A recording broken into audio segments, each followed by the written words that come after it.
പിന്നെ ഈ വിവർത്തനത്തിൻ്റെ ബുദ്ധിമുട്ടുകളെ പറ്റി സംസാരിച്ചു. അത് ശരിയാണ്. അത് അസീതാരാമലേഖനം എന്ന് പറയാനുണ്ടല്ലോ.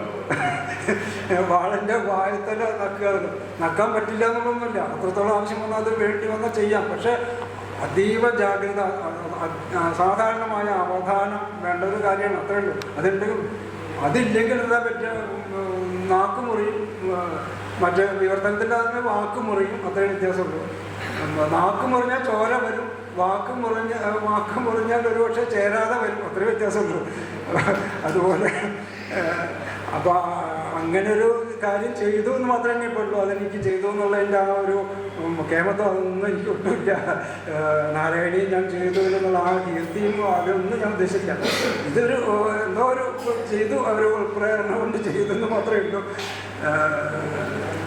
പിന്നെ ഞാൻ ഇപ്പോൾ അധികം സമയപരിമിതിയുണ്ട്. ഞാൻ അധികം സംസാരിക്കുന്നില്ല. നാരായണ മാഷ് അദ്ദേഹം പല തിരക്കുള്ള ആളാണ്. എന്നാലും വളരെ സന്തോഷത്തോടു കൂടി ഇന്ന് ഈ പരിപാടി അധ്യക്ഷനാവാൻ സംബന്ധിച്ചു. വളരെ സന്തോഷം. പിന്നെ മുരളി മാധവൻ മാഷും അതുപോലെ വളരെ നല്ല തിരക്കുള്ള ആളാണ്. അദ്ദേഹത്തിന് നാരായണത്തിനോടുള്ള മമതയും നൈപത്തോടുള്ള ഭക്തിയും അല്ലെങ്കിൽ ഗുരുവായൂരപ്പ ഭക്തിയും ഇതെല്ലാം ഉണ്ട്. കൂടെ എൻ്റെ ഭാഗ്യം കൂടി. അതുകൊണ്ടാണ് അദ്ദേഹം ഇവിടെ എത്തിയത്. വളരെ സന്തോഷം. അല്ല, മുരളി മാധവനെ പറ്റി പറയുകയാണെങ്കിൽ നേരത്തെ സതീർത്ഥ്യം എന്ന് പറഞ്ഞു. അത് പക്ഷേ എനിക്കിപ്പോൾ ഓർമ്മയില്ലായിരുന്നു. അന്ന് ഓർമ്മയില്ലായിരുന്നു. ഒരു അനുഭവം ഞാൻ പറയാൻ വിചാരിക്കുകയാണ്. ഞാനന്ന് കോളേജിൽ ശേഷ കോളേജിൽ 71-72 തോന്നുന്നു ജോയിൻ ചെയ്തത്. അന്നൊരു പ്രാവശ്യം ക്ലാസ്സിലേക്ക് പോകുമ്പോൾ ഒരു സ്വകാലാപനം കേട്ടു ഞാൻ. അത് ആരാന്ന് എനിക്ക് മനസ്സിലായില്ല. നല്ല ശബ്ദം, ഉറച്ച ശബ്ദം, ഉറക്കെയുള്ള ശബ്ദം, നല്ല അവതരണ ശൈലി. അപ്പോൾ എനിക്കന്ന് ഈ അക്ഷരസമൂഹമുള്ള സമയമായിരുന്നു. അപ്പോൾ ഞാനിത് ഒപ്പമുള്ളവരോട് ചോദിച്ചു, ഇത് ലളിത മാഷിൻ്റെ മകനാണ്, മുരളി മാധവൻ. അതെ, അയ്യോ അദ്ദേഹത്തിന് എനിക്ക് കാണാനല്ലോ, പരിചയപ്പെടണമെന്നൊക്കെ അന്ന് ഞാൻ വിചാരിച്ചു. പക്ഷെ അത് നടന്നില്ല. കോളേജ് കഴിയുന്നവരെ അത് നടന്നൊന്നുമില്ല. ഇപ്പോൾ അന്ന് ഇത് 50 കൊല്ലം മുമ്പത്തെ കാര്യമാണ്. അന്നത്തെ ശബ്ദം ഇപ്പോൾ വീണ്ടും അതേ ശബ്ദം 50 കൊല്ലം കഴിഞ്ഞിട്ട് ഇപ്പോഴും ഒരു വ്യത്യാസമില്ലാതെ കേൾക്കാൻ പറ്റുന്നത് എനിക്ക് വളരെ സന്തോഷമായി. മാത്രമല്ല, അന്ന് കാണാൻ പറ്റാത്ത ആ ശബ്ദത്തിൻ്റെ ഉടമയെ നേരിട്ട് കാണാനും ഈ പരിപാടിയായിട്ട് ബന്ധപ്പെട്ട് നേരിട്ട് കാണാനും പറ്റി. അത് വളരെ സന്തോഷമുള്ള കാര്യമാണ്. മാത്രമല്ല, അന്ന് എനിക്ക് പിന്നീട് ഒരു മറ്റേ പൂർവ്വ വിദ്യാർത്ഥികളുടെ ചില പരിപാടികളൊക്കെ ഉണ്ടായിരുന്നു. ഞാൻ ഈ വ്യാസ കോളേജിലാണ് പ്രീ ഡിഗ്രിക്ക് പഠിച്ചത്. ഡിഗ്രി ശേഷ കോളേജിൽ. അപ്പോൾ ഈ 2 കോളേജിലായതുകൊണ്ടായിരിക്കും ഈ 2 പൂർവ്വ വിദ്യാർത്ഥികളുടെയും കൂട്ടത്തിൽ പെടാത്ത ഒരു അപൂർവ വിദ്യാർത്ഥിയായിരുന്നു ഞാനുള്ളതാണ്.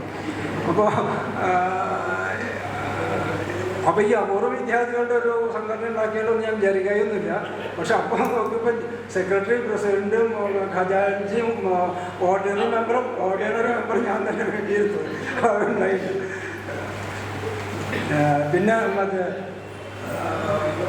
രാജൻ മാഷും നല്ല തിരക്കുള്ള, അദ്ദേഹം നല്ല തിരക്കുള്ള. കൂട്ടത്തിൽ മറന്നു, ഇന്ന് രാജൻ മാഷിൻ്റെ പിറന്നാളുമാണ്. അതൊന്നും അറിയാൻ കഴിഞ്ഞു.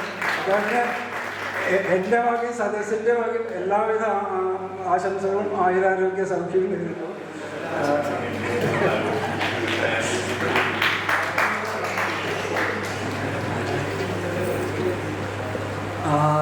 പിന്നെ ഈ പുസ്തക പ്രകാശനം ചെയ്തത് ഹരി എന്ന് പറയുന്നത് ശ്രീ നാരായണൻ ആണ്. പക്ഷേ ഞാൻ ഹരിയെന്നെ വിളിക്കില്ല. അപ്പോൾ ഹരിയാണ് ഇതിൻ്റെ പുസ്തക പ്രകാശനം ചെയ്ത് പുസ്തക പരിചയം നടത്തി. അതൊന്നും മാത്രമല്ല, എനിക്ക് ആദ്യം മുതൽ ഹരിക്ക് അറിയാം ഞാൻ വളരെ അലംഭാവമുള്ള കൊടുത്തത്, ഭയങ്കര മടിയനാണെന്നറിയാം. അപ്പോൾ ഒപ്പം നിന്നിട്ട് കാര്യമില്ല. അപ്പോൾ ഇതിൻ്റെ ഒരു പ്രസിദ്ധീകരണം അല്ലെങ്കിൽ ഇതിൻ്റെ ഒപ്പം നിന്നിട്ടും കാര്യമില്ല, മുമ്പിൽ തന്നെ നിൽക്കണം എന്ന് വിചാരിച്ച് ഹരി ആദ്യം മുതലേ മുമ്പിലുണ്ടായിരുന്നു. അതുകൊണ്ടാണ് ഇതിപ്പോൾ ഇന്ന് ഇവിടെ സംഘടിക്കാൻ തന്നെ പറ്റില്ല, അല്ലെങ്കിൽ അത് നടക്കില്ല. അപ്പോൾ എല്ലാ കാര്യത്തിനും ഹരി ഒപ്പം ഉണ്ടായിരുന്നു. മാത്രമല്ല, വിദഗ്ധമായ അതിവിശുദ്ധമായൊരു അവതാരിക എഴുതി എല്ലാ കാര്യങ്ങളും ചെയ്തു. വളരെ സന്തോഷം, സന്തോഷം. അരിയന്നൂർ സാറ് നേരത്തെ പറഞ്ഞു, അദ്ദേഹത്തിൻ്റെ വീട്ടിൽ പോയിട്ടുണ്ട്. എൻ്റെ പല ആദ്യത്തെ കൃതികൾക്കൊക്കെ അദ്ദേഹമാണ് എല്ലാ ഇതും ചെയ്തു തന്ന്, പല ഉപദേശങ്ങളും കറക്ഷനും എല്ലാം അദ്ദേഹം ചെയ്തു തന്നു. അദ്ദേഹം അക്ഷരസ്വര വിദഗ്ധനാണ്. അക്ഷരസ്വര കലയെ അങ്ങേയറ്റം വരെ സ്നേഹിക്കുകയും പരിപോഷിപ്പിക്കാൻ വേണ്ടി നീക്കുപോക്കില്ലാത്ത നീക്കങ്ങൾ നടത്തുകയും ചെയ്യുന്ന ആളാണ് അദ്ദേഹം. മാത്രമല്ല, ഇന്ന് അദ്ദേഹത്തിൻ്റെ സാന്നിധ്യം പറഞ്ഞ് നേരത്തെ സൂചിപ്പിച്ച പോലെ നാരായണീയം വൃത്താനുവൃത്തമായിട്ടും അതിനു മുമ്പ് ഭാഷാവൃത്തത്തിലും വിവർത്തനം ചെയ്തിട്ടുണ്ട്.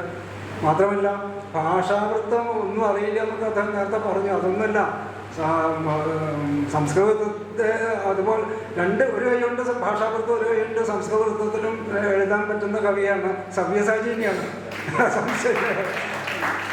വളരെ സന്തോഷം. അദ്ദേഹം തിരക്കുള്ള ആളാണ്. തിരക്കിൽ ഇവിടെ വന്ന് എല്ലാ ഇതിലും പങ്കെടുത്തതിൽ വളരെ സന്തോഷം.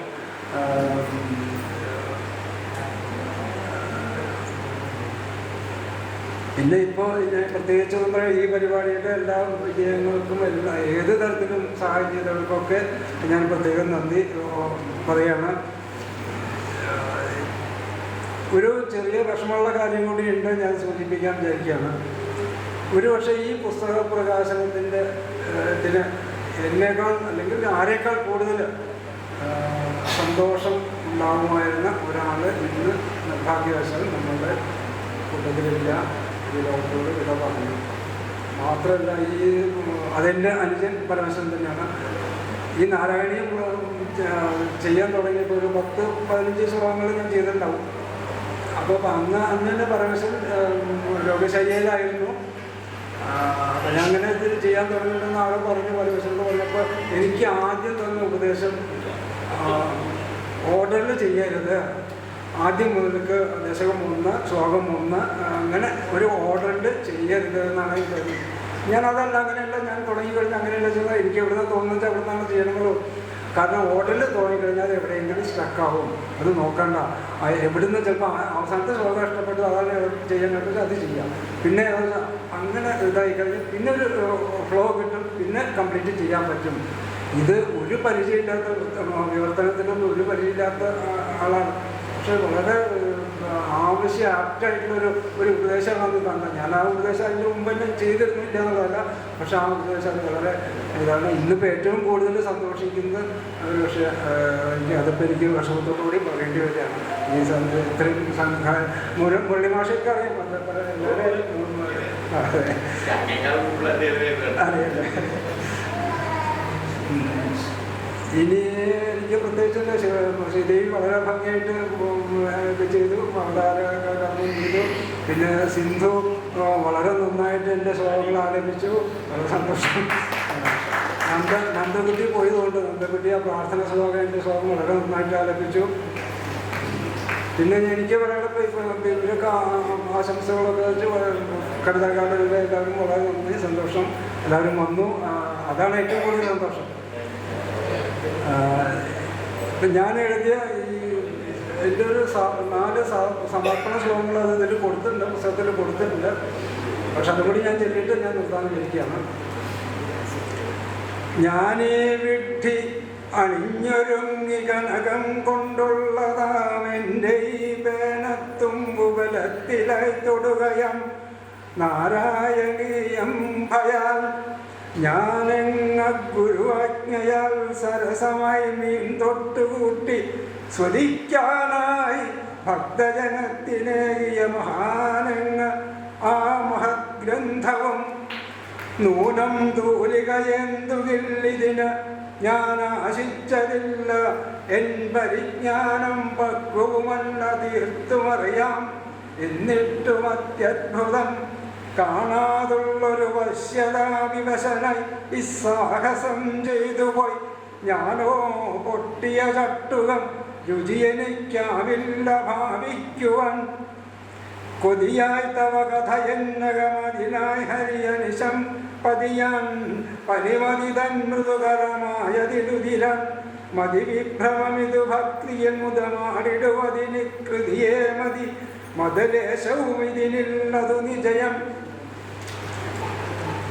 കാണും തെറ്റുകളൊട്ടനേകമിതിലെന്നാൽ എൻ മനഃശുദ്ധിയിൽ കാണില്ല പവനാലയേശ്വര വിഭോ. തെല്ലും കളങ്കം നിജം ചേണോലും ഭവദീക്ഷണം സുദൃഢമം ഭക്തിക്കുമൽ അജ്ഞതാനാണക്കേടിന് എന്തിന് വികൃതിയെ തൃപ്പാദത്തിലർപ്പിപ്പു ഞാൻ.